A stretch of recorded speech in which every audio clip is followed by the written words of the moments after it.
राधे राधे दोस्तों। जा रही हूँ भजन गीत सुनाने। आप लोग को कैसे लगे कमेंट करके ज़रूर बताना। जनक दुलारी मैया अधिक पियारी, जनक दुलारी मैया अधिक पियारी।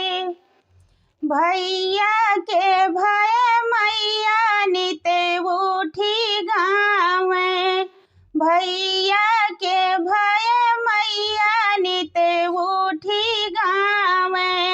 हमरे भय काहे रोयु महतारी, हमरे भय काहे रोयु महतारी।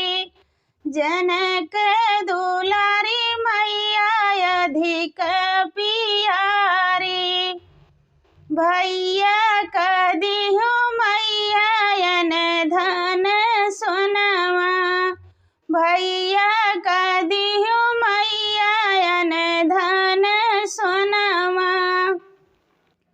हम कदिहु बिसराय महतारी, हम कदिहु बिसराय महतारी। भैया कदिहु मैया रतुली पलंगिया, हम कदिहु बनवास महतारी।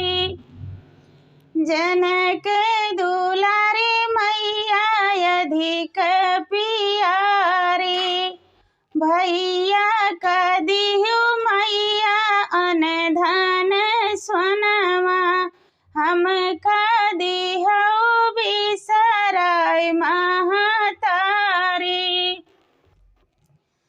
कब दऊ तुलसी कई जन्म भय है, कब दऊ भाई दुई दुई पाति महारानी।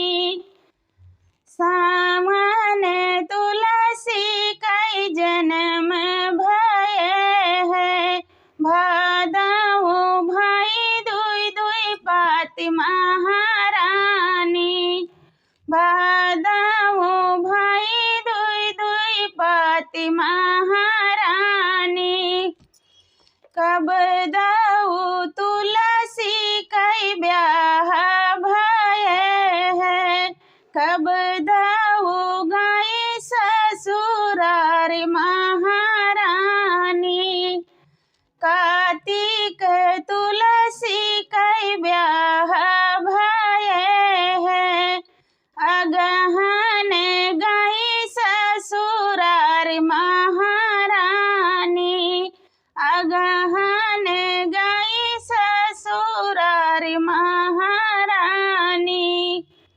जनक दुलारी मैया अधिक